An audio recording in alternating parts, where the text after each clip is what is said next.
Армысыздар. Жүрек әңгімелері каналыма қош келдіңіздер. Каналыма тіркеліп, лайк басып кетіңіздер. Кездейсоқ кездескен жезөкшенің сыры. Қоғам қатыгез. Сүрінгенді сүйейтін, жығылғанға жылы қабақ танытатындар қатары сирек. Тек қате басқанды күндеп, адасқанды аластауға әзір. Сөйте тұра, қазіргі қоғам бұзылған деп бөсеміз. Ал сол қоғамның керегісін кімдер керетіндігіне мән бермейміз. Тек өзімізді идеал санап, өзгенің ішкі жан күйесіне үңіліп те көрмейміз. Өзге тұрмақ, аялдамада жөнді киім кимеген жанды кездестірсек, бойымызды аулақ салып, жылдам кетуге тырысамыз. Ал жол торыған жезөкшені жолықтырғандағы жеркенішіңіздің жайы бөлек. Ол анадан осылай туды ма? Жоқ. Ит тірлікке икемделіп, жан баққан нәзік жандылардың құпияға толы қилы тағдыры жаныңды түршіктіреді. Кездейсоқ кездескен жезөкшенің жан сыры саусақтарымды еріксіз пернетақтарға тартты. Ойнап жүріп от басты. Бірнеше ай бұрын үй маңындағы дүкеннен темекі сұрап жалынып тұрған жас қызды кездестірдім. Сатушы онсыз да қарызың көп. Қашан төлейсің? Әлде қол шықпай жүрме? Деп бетін қайтарып жіберді. Жүзі төмен қараған күйі, жас қыз бүгін тапсам беремін деді қиылып. Қарызын ала алмай, аузы күйген болса керек, сатушы ақыры темекі берген жоқ. Әңгіме ауанынан, қыздың кейпінен түнгі көбелек екенін аңғару қиын емес. Артынан жалма-жан шылымыш алып мен де шықтым. Бар ойым тілдесу. Жол қиылысына жетіп қалған қызды қуып жетіп темекі ұсындым. Жүзінде шарасыздық әрі ашу бар, қыз бажырая қарады. Ілтипатпен темекіні қайта нұсқадым. Бір талын алды да басын изеп жүре берді. Мынаны да ал. Ол маған селқос қарап, не үшін деді, айтарға сөз таппай. Уақытың болса, аз-кем әңгімелесейік дедім. Шамасы ол да жалғыздықтан жалықса керек, не қарсылық, не келісім ишарасын танытпастан қорапты алды да жүре берді. Артынан еріп, аллеядағы ол отырған орындыққа қатарласа жайғастым.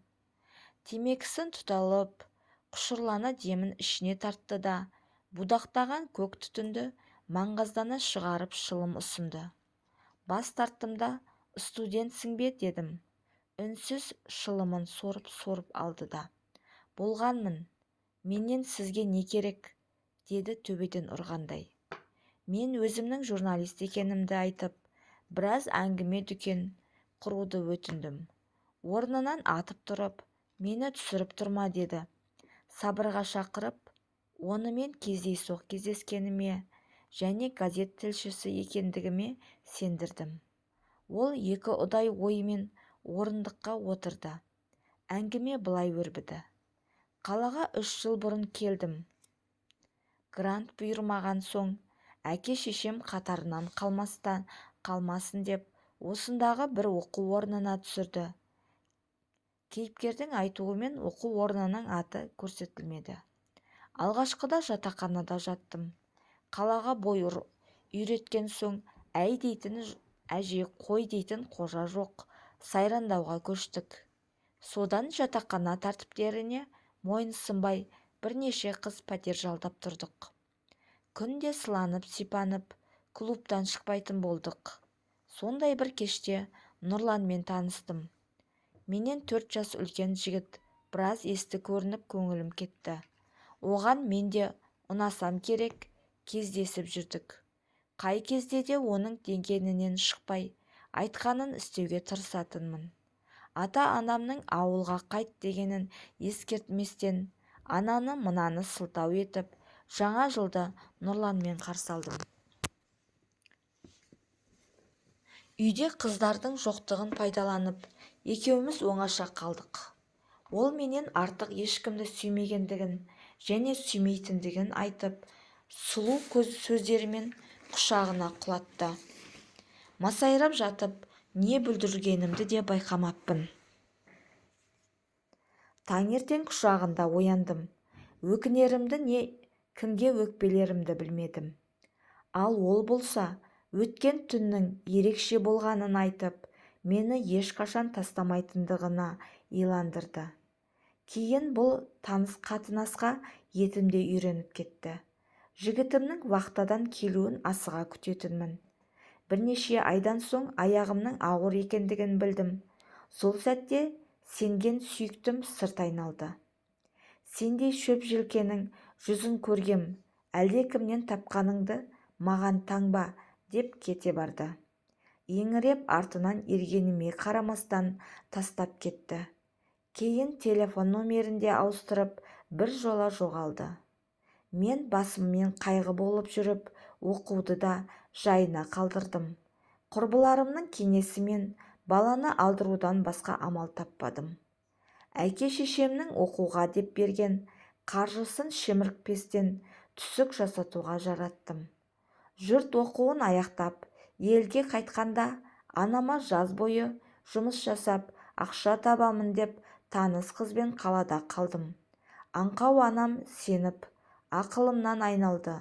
Не керек сыртымнан, сыртым бүтін, ішім түтін болып жүріп, құрбымның қасына дүкенге жұмысқа тұрдым.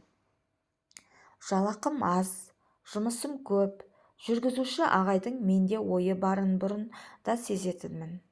Құрбымның үйіне жоқтығын пайдаланған ол түн ортасында үйге жеткізіп салып, арам ойын жүзеге асырды.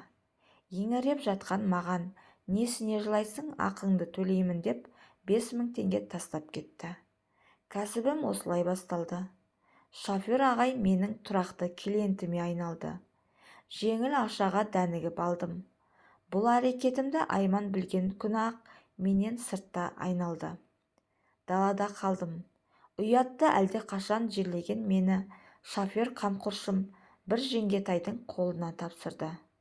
Мен оның 3-ші қызы болдым. Клиенттерім көбейе түсті.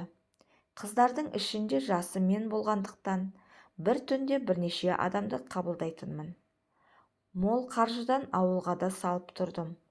Анам байғұс, өзіңе жетсін, бізді ойламай сабағыңа, денсаулығыңа қара, деді. Ал менде қайдағы оқу, өзімді тап бір түн қаншайымындай сезінетінді шығардым.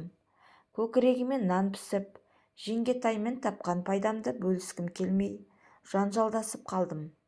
Ол мендей жеңілтектің жетіп артылатындығын айтып, үйінен қуып шықты.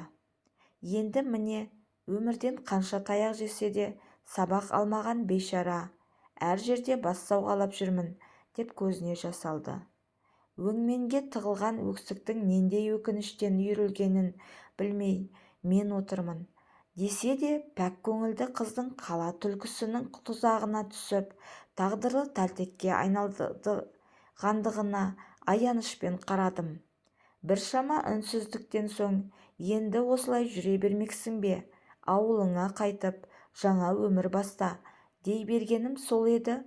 Орнынан атып тұрып, ақылың өзіңе, маған ондай оңай дейсің бе, деді де асығыс жүріп кетті. Аузыма сөз түспей, тек ойымда Әлібек Шегебайдың адаммын ғой, аңсаймын ауылымды, ата-анамды, туысқан бауырымды, білмейді ғой әттең-ай олар, бірақ менің мына сайтани сауығымды деген өлең жолдары сайрап тұрды.